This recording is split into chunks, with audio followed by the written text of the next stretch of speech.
ముఖ్యమంత్రి చంద్రబాబు నాయుడుకు అపరిమితమైన అధికారాన్ని ఇచ్చిందే అమరావతిని పూర్తి చేయాలన్న తలంపుతోనే అని చంద్రబాబు నమ్ముతున్నారు.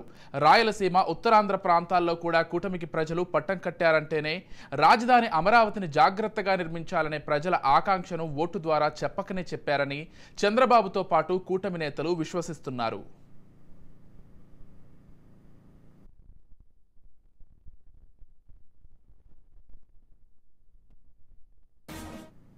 ఢిల్లీకి వెళ్లిన చంద్రబాబు నాయుడు కేంద్ర పెద్దలతో మాట్లాడి తనకు కావాల్సింది సాధించుకున్నట్లు మీడియా చెబుతోంది. అమరావతి ఔటర్ రింగ్ రోడ్డు ప్రాజెక్టుకు భూసేకరణ సహా మొత్తం 20 నుంచి 25 వేల కోట్ల రూపాయలకు పైగా నిర్మాణ ఖర్చును భరించేందుకు కేంద్రం ముందుకు వచ్చినట్లు టీడీపీ చెప్పుకొచ్చింది. రాష్ట్రేతర ప్రాంతాల నుంచి అమరావతి వచ్చేందుకు రహదారుల నిర్మాణాలకు కేంద్ర ప్రభుత్వం ఆమోదం తెలిపిందని టీడీపీ నాయకులు చెబుతున్నారు. ఇది ఆచరణలోకి వస్తే మాత్రం అమరావతిలో భూములున్న వారి పంట పండినట్టేనంటున్నారు.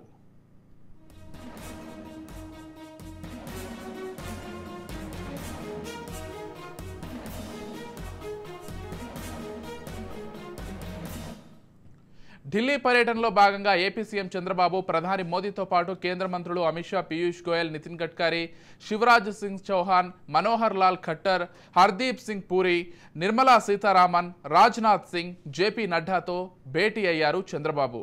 అలాగే 16వ ఆర్థిక సంఘం చైర్మన్ అరవింద్ పనగడియాలతో కూడా పలు అంశాలపై చర్చించారు. ఆర్థిక మంత్రి నిర్మలా సీతారామన్తో భేటీలో అప్పుల భారంతో ఉన్న రాష్ట్రాన్ని ఆదుకోవాలని, అలాగే పలు ప్రాజెక్టులకు ఆర్థిక సాయం అందించాలని చంద్రబాబు విజ్ఞప్తి చేశారు. పోలవరం, అమరావతితో పాటు వెనుకబడిన ప్రాంతాలకు నిధులు కేటాయించాలని కోరారు. గత 5 ఏళ్లలో రాష్ట్ర ఆర్థిక పరిస్థితి గాడి తప్పిందని వివరించారు. పెండింగ్లో ఉన్న విభజన అంశాలు పరిష్కరించాలని కోరారు. సీఎం విజ్ఞప్తిపై సానుకూలంగా స్పందించిన కేంద్ర మంత్రి వీలైనంత వరకు కేంద్రం నుంచి ఆర్థిక భరోసా అందిస్తామని హామీ ఇచ్చారు.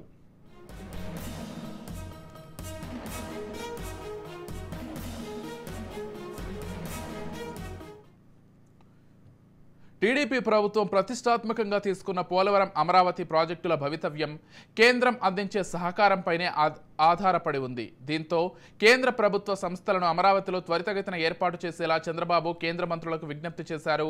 ఇక పోలవరం ప్రాజెక్టు పూర్తి చేయాలంటే 70,000 కోట్లు అవసరమవుతాయని శ్వేతపత్రంలో చూపించారు. ఆలస్యం కారణంగా ప్రాజెక్టు వ్యయం 36% పెరిగిందన్నారు. వీటితో పాటు రాష్ట్ర అభివృద్ధికి మరిన్ని ప్రాజెక్టులు, నిధులు, కేటాయింపులు అవసరమని భావిస్తున్నారు.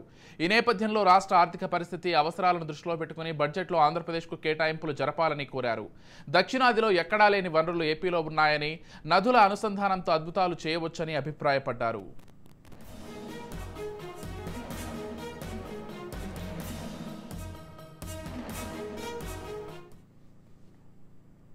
అమరావతికి తిరిగి ప్రాముఖ్యత తీసుకొచ్చేలా పనిచేస్తామన్నారు. 5 ఏళ్లలో ప్రభుత్వ పరంగా కావాల్సిన మౌలిక వస్తువుల నిర్మాణం పూర్తి చేస్తామని, దశల వారీగా నిర్మాణాలు పూర్తి చేస్తామని అన్నారు. వచ్చే 5 ఏళ్లలో శాశ్వత అసెంబ్లీ, సచివాలయం, హైకోర్టు భవనాలు పూర్తి చేస్తామన్నారు.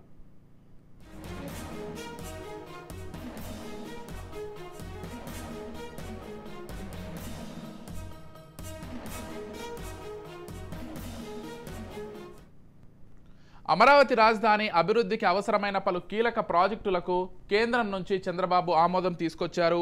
రాజధానికి గుండెకాయి లాంటి ఔటర్ రింగ్ రోడ్డు నిర్మాణంతో పాటు అమరావతి అనంతపురం ఎక్స్ప్రెస్ వే పొడిగింపు, హైదరాబాద్ అమరావతి కొత్త ఎక్స్ప్రెస్ వే నిర్మాణం, విజయవాడ తూర్పు బైపాస్ రోడ్డు నిర్మాణం కేంద్రం అంగీకారం తెలిపింది. ఇక అమరావతిని రాష్ట్రంలో ఇతర ప్రాంతాలకు అనుసంధానించే ప్రాజెక్టులకు కేంద్రం ఆమోదించింది.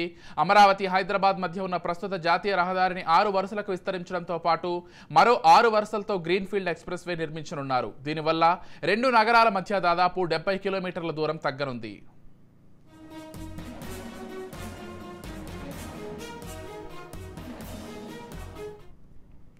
అమరావతి నగరం చుట్టూ ఔటర్ రింగ్ రోడ్డు నిర్మాణానికి కేంద్రం ఆమోదించింది.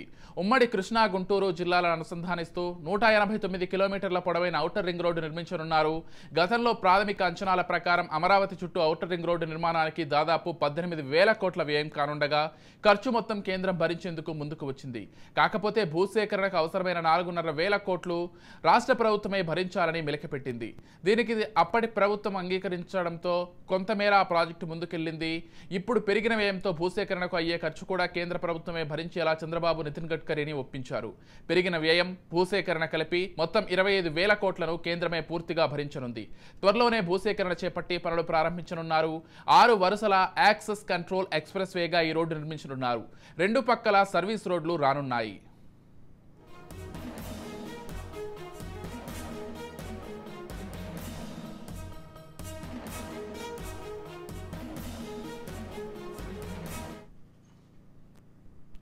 అలాగే విజయవాడకు తూర్పు వైపు మరో బైపాస్ నిర్మించాలని కోరగా కేంద్రం అంగీకరించింది.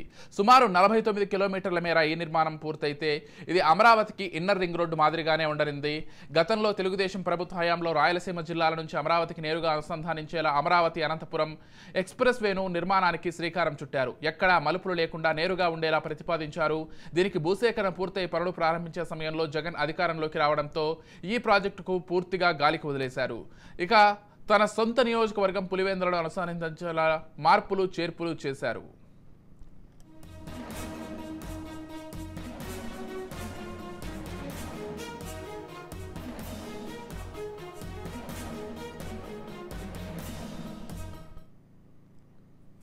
అమరావతి వరకు రోడ్డు అవసరమే లేదంటూ సత్యసాయి జిల్లా కోడికొండ నుంచి మేదరమెట్ల వరకే ఎక్స్ప్రెస్ వే నిర్మాణానికి శ్రీకారం చుట్టారు.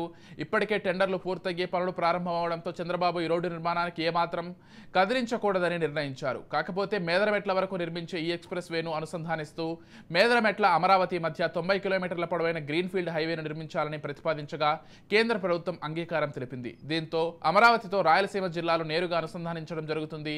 దీనివల్ల బెంగళూరు, రాయలసీమతో పాటు నెల్లూరు, ప్రకాశం జిల్లాల నుంచి వచ్చేవారు నేరుగా అమరావతి చేరుకోవచ్చు.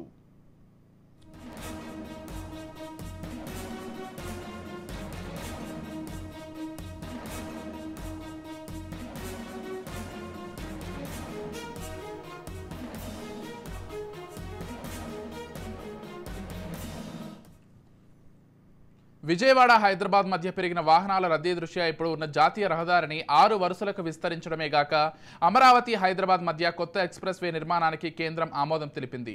దీనివల్ల 2 నగరాల మధ్య దూరం సుమారు 70 కిలోమీటర్ల వరకు తగ్గే అవకాశం ఉంది. దేశంలో ప్రస్తుతం 20కి పైగా ఎక్స్ప్రెస్ వేలు నిర్మిస్తుండటంతో హైదరాబాద్, అమరావతి మధ్య ఎక్స్ప్రెస్ వే నిర్మించాలని చంద్రబాబు కోరారు. పైగా విభజన చట్టంలోనూ ఈ హామీ ఉంది. ఇదే అంశానికి సంబంధించి మరింత సమాచారం మా ప్రతినిధి రమేష్ అందిస్తారు. ఆంధ్రప్రదేశ్ ముఖ్యమంత్రి నారా చంద్రబాబు నాయుడు ఢిల్లీ పర్యటనలో భాగంగా కూడా కేంద్ర మంత్రులను కలిశారు. దేశ ప్రధాని నరేంద్ర మోదీతో ఏదైతే మన ఆంధ్రప్రదేశ్కి రావాల్సినటువంటి అనేక అంశాలపైన కూడా కీలక భేటీ కొనసాగింది. దాదాపు అటు నితిన్ గడ్కరీ, అదేవిధంగా నిర్మలా సీతారామన్ ఆర్థిక కేంద్ర మంత్రిని కూడా కలిసినటువంటి నేపథ్యంలో రాజధానికి రావాల్సినటువంటి అనేక నిధుల కొరత అంశాలపైన కూడా కేంద్ర అగ్రనేతల దృష్టికి నారా చంద్రబాబు నాయుడు తీసుకెళ్లినటువంటి పరిస్థితి కనపడుతుంది. ఎట్టకేలకు ఆంధ్రప్రదేశ్కి సంబంధించినటువంటి 189 కిలోమీటర్లకు సంబంధించినటువంటి ORRకి కూడా మరి కేంద్రం గ్రీన్ సిగ్నల్ ఇచ్చింది. ఇప్పటికే అటు నితిన్ గడ్కరీతో ఆ కీలక భేటీ కొనసాగింది. ఏదైతే గత 2017-18లో మరి ఇదే ప్రతిపాదన ఉన్నటువంటి నేపథ్యంలో ఏదైతే మరి గత ప్రభుత్వం వైఎస్ జగన్మోహన్ రెడ్డి 2019లో ముఖ్యమంత్రిగా చేసినటువంటి జగన్మోహన్ రెడ్డి పూర్తిగా కూడా మరి ఆ ORRని అటకెక్కి చేసినటువంటి పరిస్థితి కనబడుతుంది. ఈ నేపథ్యంలోనే రాజధాని అంశం చంద్రబాబు నాయుడు పాలన మొదలుపెట్టిన దగ్గర నుంచి కూడా రాజధాని అంశం పైన పూర్తి స్థాయిలో దృష్టి సారించారు. కేంద్ర పెద్దలతో ఎప్పటికప్పుడు టచ్లో ఉంటున్నారు. ఇప్పటికే 3 దఫాలుగా కూడా ఢిల్లీ పర్యటించారు, అగ్రనేతలతో మాట్లాడారు. ఏదైతే రానున్నటువంటి రోజుల్లో అటు ORR సంబంధించినటువంటి అంశం కానీ రాజధానికి సంబంధించినటువంటి 1,00,000 కోట్ల అవసరమైనటువంటి నేపథ్యంలో వీటన్నిటి అంశాలపైన కూడా ఆంధ్రప్రదేశ్ని ఆదుకోవాలంటూ కూడా కేంద్ర మంత్రుల్ని విజ్ఞప్తి చేసినటువంటి పరిస్థితి కనబడుతుంది. అమిత్ షాని కలిసినటువంటి సందర్భంలో కానీ అటు దేశ ప్రధాని నరేంద్ర మోదీని కలిసినటువంటి అంశంలోనే ఏ అంశాలు కీలకంగా చర్చకొచ్చినటువంటి పరిస్థితి కనపడుతుంది. అయితే ముఖ్యంగా ఆంధ్రప్రదేశ్కు రావాల్సినటువంటి విభజన చట్టంలో ఉన్నటువంటి అనేక అంశాలని కేంద్ర అగ్రనేతలతో కూడా చర్చించినటువంటి పరిస్థితి కనపడుతుంది. ఢిల్లీ అగ్రనేతల్ని కలిసినప్పుడు ప్రధానంగా నరేంద్ర మోడీతో అటు ఏదైతే ఓఆర్ఆర్కి సంబంధించి అటు 5 జిల్లాలకు సంబంధించి కృష్ణా జిల్లా కానీ అటు ఉమ్మడి గుంటూరు జిల్లా, ప్రకాశం జిల్లా, ఒంగోలు వరకు కూడా ఈ రహదారులు కొనసాగేటువంటి అవకాశం ఉంటుంది. ఓఆర్ఆర్ కనుక ఖచ్చితంగా రానున్నటువంటి 4 ఏళ్లలో పూర్తయితే మాత్రం ఆంధ్రప్రదేశ్కి మహర్దశ పట్టేటువంటి అవకాశం ఉంది. ఒక ప్రణాళిక ప్రకారం చంద్రబాబు నాయుడు ముందుకెళ్తున్నాడు. రానున్నటువంటి రోజుల్లో 20 రోజుల్లో కూడా ఏదైతే మరి మంత్రివర్గం అదేవిధంగా ఇక్కడ ఉన్నటువంటి అధికారులతో కూడా చర్చించేటువంటి అవకాశం ఉంది. ఓఆర్ఆర్ సంబంధించినటువంటి అంశాలకు సంబంధించి కూడా మరి అటు ఉప ముఖ్యమంత్రి పవన్ కళ్యాణ్తో కూడా చర్చించిన తర్వాత కూడా కేంద్ర అగ్రనేతలకి దాదాపు 18,000 కోట్ల రూపాయలు మరి రహదారులకి జాతీయ రహదారులకి ఒక అంచనాకు వచ్చినటువంటి నేపథ్యంలో వీటన్నిటిపైన 20 రోజుల తర్వాత కూడా మరి ఒక సమీక్ష నిర్వహించేటువంటి అవకాశం ఉంది. ఇక్కడ ఉన్నటువంటి అధికారులతో కానీ కేంద్ర ఏదైతే మరి ఇప్పటి వరకు ఢిల్లీలో చర్చించినటువంటి అగ్రనేతలతో చర్చించినటువంటి అనేక అంశాలని అటు రాష్ట్ర స్థాయికి సంబంధించినటువంటి మంత్రివర్గం కానీ అధికారులతో చర్చించేటువంటి అవకాశం కనపడుతుంది. అయితే ఓఆర్ఆర్ సంబంధించి అటు 189 కిలోమీటర్లు విస్తరించేటువంటి అవకాశం ఉంది. పూర్తి స్థాయిలో గ్రీన్ సిగ్నల్ ఇచ్చిందని చెప్పుకోవచ్చు. నితిన్ గడ్కరీ చాలా సానుకూలంగా వ్యవహరించారు. ఆంధ్రప్రదేశ్కి రావాల్సినటువంటి అనేక అంశాలకు సంబంధించి కూడా చంద్రబాబు నాయుడు డిస్కస్ చేశాడు. ఏదైతే మరి ఈరోజు మరి నిన్న ఢిల్లీ నుంచి నేరుగా హైదరాబాదుకు చేరుకున్నటువంటి చంద్రబాబు అటు తెలంగాణ ముఖ్యమంత్రి రేవంత్ రెడ్డితో కూడా భేటీ అయ్యారు. అనేక విభజన చట్టంలో ఉన్నటువంటి అంశాలకు సంబంధించి కూడా ఆయనతో చర్చించినటువంటి పరిస్థితి కనపడుతుంది. అదేవిధంగా అటు సాగర్ సంబంధించినటువంటి నీళ్ల వివాదం గతంలో అనేక మార్లు తలెత్తినటువంటి నేపథ్యంలో వీటన్నిటిపైన ముఖ్యమంత్రి అటు తెలంగాణ ఆంధ్రప్రదేశ్ సంబంధించినటువంటి ముఖ్యమంత్రులు కూడా భేటీ కొనసాగినటువంటి పరిస్థితి కనపడుతుంది. ఏదేమైనా రాష్ట్రంలో ఆంధ్రప్రదేశ్ సంబంధించినటువంటి పోలవరం ప్రాజెక్టు కానీ అటు అమరావతికి సంబంధించినటువంటి అంశాలని కీలకంగా చర్చిస్తున్నారు. ఏదైతే ముఖ్యమంత్రి నారా చంద్రబాబు నాయుడు అగ్రనేతలతో ఇదే అంశాలు చర్చకొచ్చింది. ఇప్పటికే అనేక అంశాలు కూటమిలో అనేక సంక్షేమ పథకాలు పేద ప్రజలకి వాగ్దానం చేసినటువంటి నేపథ్యంలో వీటన్నిటికి కూడా నిధులు అవుతున్నటువంటి నేపథ్యంలో వీటన్నిటిపైన కూడా చర్చించేటువంటి అవకాశం ఉంది. కేంద్ర పెద్దలు కూడా ఏదైతే టీడీపీ పూర్తి స్థాయిలో అటు కేంద్రానికి అటు మోదీకి కూడా అనుకూలంగా ఉన్నటువంటి నేపథ్యంలో రానున్నటువంటి రోజుల్లో ఆంధ్రప్రదేశ్కి మరింత వరాలు కురిపించే అవకాశం ఉంది. అటు స్పీకర్ పదవి అప్పుడు కానీ అటు కేంద్ర మంత్రి పదవులు అప్పుడు కూడా ఖచ్చితంగా రానున్నటువంటి రోజుల్లో ప్రత్యేక హోదా అంశాన్ని కూడా పైకి తీసుకొచ్చారు. మరి అటకెక్కినటువంటి ప్రత్యేక హోదా అంశాన్ని తీసుకొచ్చారు. నిధులు కావాలి, మరి పదవులు వద్దంటూ కూడా మరి అటు ఉప ముఖ్యమంత్రి పవన్ కళ్యాణ్ కానీ చంద్రబాబు కానీ మరి మోడీ దృష్టికి తీసుకొచ్చినటువంటి పరిస్థితి. ఇప్పటికే ఇద్దరు కేంద్ర మంత్రులుగా ఉన్నారు. ఒకళ్ళు సహాయ మంత్రి ఉన్నాడు, ఒకరు కేంద్ర మంత్రిగా రామ్మోహన్ నాయుడు, అదేవిధంగా పెంబచాని చంద్రశేఖరు ఉన్నటువంటి నేపథ్యంలో వీటన్నిటి ఆంధ్రప్రదేశ్కి రావాల్సినటువంటి అనేక అంశాలు ఢిల్లీ స్థాయిలో కూడా చక్రం తిప్పేటువంటి అవకాశం ఉంది. రానున్నటువంటి రోజుల్లో ఖచ్చితంగా అటు ఓఆర్ఆర్ కూడా ఆంధ్రప్రదేశ్కి మంచి వరం అని చెప్పుకోవచ్చు. అదేవిధంగా రాజధాని పనులు ఇప్పటికే మొదలుపెట్టినటువంటి నేపథ్యంలో కూడా రానున్నటువంటి రోజుల్లో మరింత అభివృద్ధి చెందేటువంటి అవకాశం ఉంది. అదేవిధంగా చంద్రబాబు నాయుడు అటు పవన్ కళ్యాణ్ మంత్రివర్గం అడుగులు వేస్తున్నటువంటి పరిస్థితి కనపడుతుంది. వీడియో జర్నలిస్ట్ సాయితో రమేష్, రాజ్ న్యూస్, అమరావతి నుండి.